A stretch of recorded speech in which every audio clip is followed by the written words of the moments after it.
Bonjour à tous, j'espère que vous allez bien. Aujourd'hui on se retrouve pour une toute nouvelle vidéo. On va faire l'avant-match de la rencontre entre le Barça et le Paris Saint-Germain. Ça y est, on y est, le match de l'année. Juste avant de commencer, un grand merci à DA Design pour sa miniature. C'est grâce à lui qu'on peut avoir d'aussi belles miniatures sur la chaîne. Donc je vous mets tous ces liens Insta et Snap à l'écran et en description. Vous pouvez cliquer pour aller le DM et lui demander ce que vous voulez. Il vous fera vraiment un travail de qualité. Un grand merci à lui. Et également, n'hésitez pas à liker la vidéo, à la commenter, à la partager, à vous abonner à la chaîne et activer la cloche, ça m'aide vraiment énormément et merci à tous ceux qui le feront. Commençons directement par le Paris Saint-Germain et pour moi la chose évidente à évoquer c'est les blessures parce qu'on passe d'un FC Barcelone Paris Saint-Germain à un Espagnol de Barcelone Paris FC. Non, je rigole, mais vous avez compris. Là, on va bien évidemment parler des blessés parce que c'est cataclysmique en fait. Encore plus côté PSG, mais côté Barça aussi, il y a tellement de blessés. Côté PSG, de sûr qui seront pas là. On aura Doué, Dembélé, Marquinhos, en un certain Gvara, Vitinha, João Neves, Fabian Ruiz. On sait que normalement ils sont dans le groupe, mais on sait pas s'ils seront titulaires. Donc là sur ça c'est un peu le flou. Donc ça fait quand même beaucoup. Je pense que j'ai même pas besoin de vous le dire. Déjà si il y a les trois milieux qui sont pas là, c'est tous leurs milieux titulaires. Donc s'il y en a un déjà c'est un milieu titulaire en moins. Et pour l'attaque t'as le deuxième au Golden Boy et le Ballon d'Or qui est pas là, c'est énorme. Et bien évidemment Marquinhos leur capitaine. Donc voilà, beaucoup d'absence côté PSG. Sinon un peu concernant leur saison, ils ont fait du PSG, ils ont commencé par gagner la Supercoupe de l'UEFA à l'arrache contre Tottenham au penalty après une sublime remontada dans les tout derniers instants. Ensuite en Liga, franchement, ils ont fait un très bon début, mais malheureusement il a été gâché par la défaite au Vélodrome dans le classique face à l'OM, défaite 1-0, mais sinon bien évidemment ils sont leaders, ils ont du coup un match perdu, ça fait qu'en France d'ailleurs il n'y a plus d'équipe invaincue. Le début en Ligue 1 est plutôt pas mal et en Ligue des Champions ils ont commencé par une victoire très facile contre l'Atalanta, 4-0. Donc un début de saison si on enlève le match contre l'OM où c'était pendant la cérémonie du Ballon d'Or avec énormément de blessés, il y avait pas Neves, je sais pas s'il y avait Fabian Ruiz, j'ai un doute, il y avait pas Marquinhos, t'avais pas Doué, t'avais pas Barcola, enfin bref, il y avait tellement de blessés côté Paris, ils ont fait, franchement j'ai vu le match, ils ont fait du bricolage, c'était très compliqué, on voyait qu'ils avaient du mal à imposer leur jeu vraiment, et Marseille une fois qu'ils avaient mis le premier but, de toute façon ils étaient là plus pour garder le score, voilà, et mettre quelques contre-attaques, donc forcément c'est plus compliqué quand t'as ce genre d'équipe en face, mais ce match c'est pas une référence, d'accord, si vous voulez le prendre en compte, d'accord, c'est votre problème, mais pour moi c'est clairement un trompe-l'œil, bien évidemment que le Paris Saint-Germain est clairement l'équipe la plus forte d'Europe ou la seconde puisqu'ils sont littéralement champions d'Europe, je pense que j'ai pas besoin d'en dire plus. Donc niveau adversaire je pense que on va tout simplement douiller, même avec autant d'absents, vous inquiétez pas qu'il y aura quand même un gros choc, il y a une grosse opposition de jeu. D'ailleurs en parlant d'opposition, cette opposition entre le Paris Saint-Germain et le Barça, c'est vraiment une opposition qui revient ces dernières années, depuis on va dire un peu plus de 10 ans, on a plein d'histoires, on peut parler notamment de Neymar, de Luis Enrique, on a aussi Wijnaldum qui est un peu moins connu, mais à la base Wijnaldum devait venir au Barça, on a aussi bien évidemment la remontada, il y a le 4-1 avec le triplé de Mbappé pendant la période Covid au Camp Nou, on avait failli faire une remontada si Messi rate pas son penalty au Parc des Princes, on a aussi bien évidemment le match d'il y a 2 ans avec le carton rouge d'Araujo. Bref, le Paris Saint-Germain et le Barça c'est vraiment une histoire récente qui est pleine de rebondissements et ça c'est vraiment incroyable et c'est pour ça que pour moi, là sur ces dernières années, c'est vrai que on est largement en déficit et qu'on doit se rattraper. Mais ça, on reviendra côté Barça sur cette partie-là. Concernant un peu l'effectif du Paris Saint-Germain, parce que il faut quand même parler des joueurs qui seront là et qui peuvent nous faire extrêmement mal. Au goal, c'est plus Donnarumma puisqu'ils l'ont vendu à Manchester City. D'ailleurs, quel manque de respect pour Donnarumma, je tiens à le préciser. Ils ont Lucas Chevalier en tant que titulaire, excellent gardien à Lille, il était vraiment très bon. Et d'ailleurs, le Barça,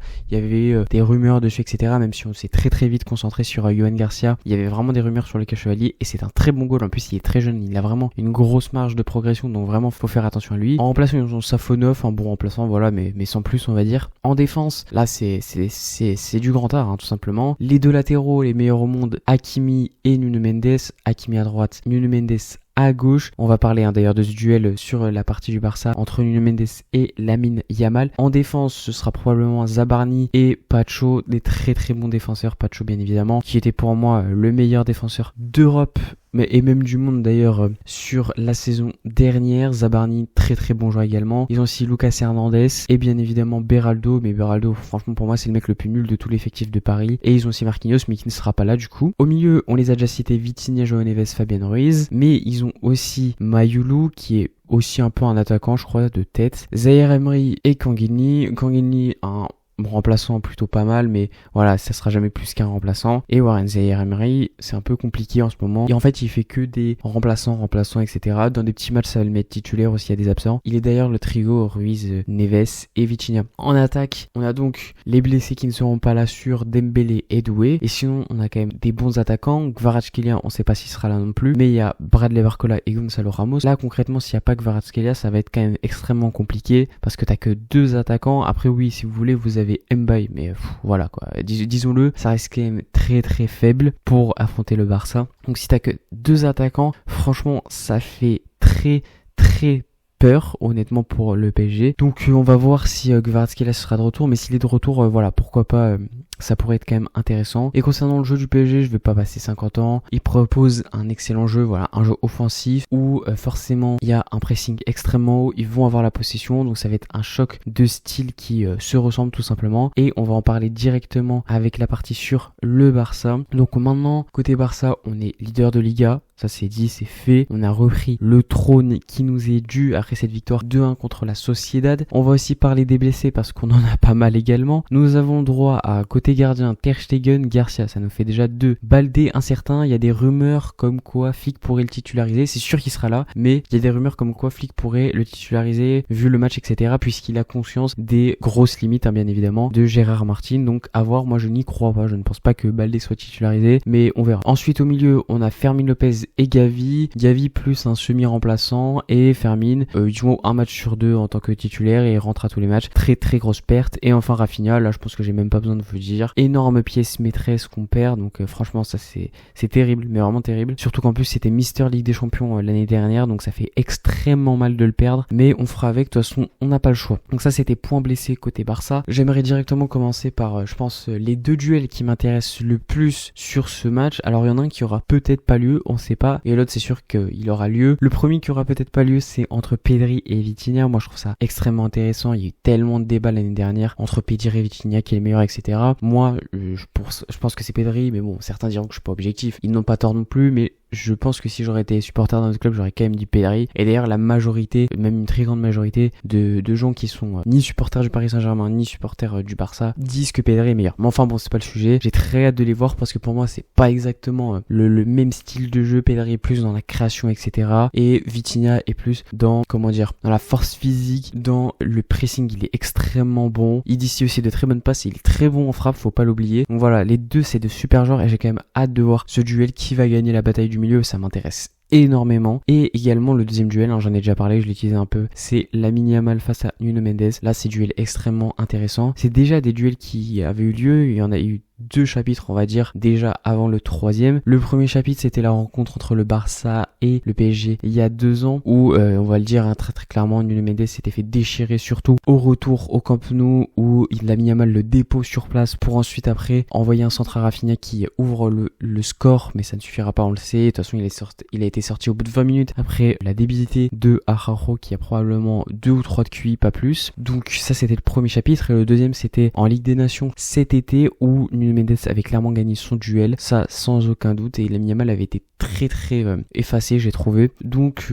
un partout on va dire tout simplement. Donc qui prendra l'avantage? De ce que j'ai vu, même si Nuno Mendes reste extrêmement fort, sans aucun doute, je ne vois pas honnêtement Nuno Mendes pouvoir arrêter Lamine Yamal. Après peut-être que je me trompe, mais pour moi Nuno Mendes, personne ne peut arrêter Lamine Yamal, en fait c'est aussi simple que ça, personne ne peut l'arrêter, donc j'espère de toute façon qu'il va pas l'arrêter, et j'ai quand même hâte de voir ce petit duel. Ensuite, qu'est-ce qui va être important également? Le pressing, oui, mais il y a quelque chose d'encore plus important pour moi, c'est la ligne du hors-jeu. Dans cette équipe, tu auras un joueur très très important, ce sera Barcola. C'est-à-dire que tu auras, s'il y a Vitinha, s'il y a João Neves, etc., ils vont envoyer des ballons de fou furieux sur Barcola en profondeur. Si on gère mal la ligne du hors-jeu, etc., on est mort. On est mort parce que on a Szczęsny au cage, on n'a pas Yohan Garcia. Il va peut-être faire un arrêt, mais on va pas non plus compter sur Szczęsny pour nous faire 66 arrêts. Donc là, clairement, va falloir être très bon au niveau de la ligne du hors-jeu. Et c'est pour ça que on va directement passer au 11 idéal parce que au cas je mets donc Szczęsny comme je l'ai dit et en défense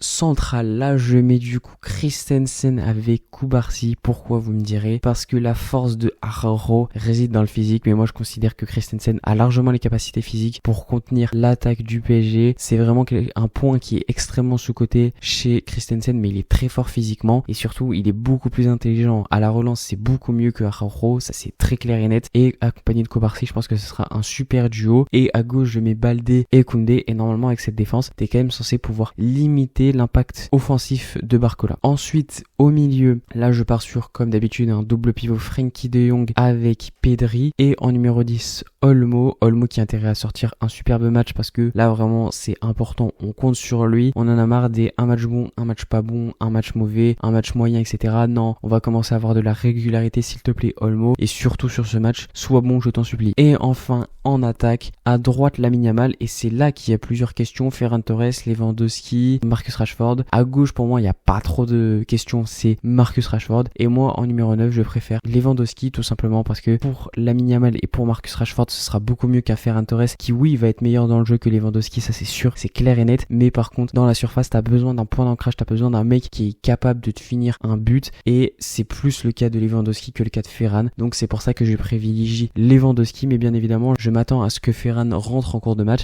et qu'il nous fasse une superbe entrée comme à son habitude. Voilà, c'est la fin de cette vidéo, j'espère qu'elle vous aura plu, n'hésitez pas à dire ce que vous en avez pensé en commentaire, vous pouvez aussi me donner votre pronostic là-bas, n'oubliez pas de me follow sur tous les réseaux, que ce soit TikTok ou Insta, où je republie des segments de mes vidéos, donc vous prenez celui qui vous arrange et vous le regardez. Je suis aussi bien évidemment sur Twitter, je vous mets tous les liens en description, vous n'avez plus qu'à cliquer pour me follow, et moi je vous dis tchuss.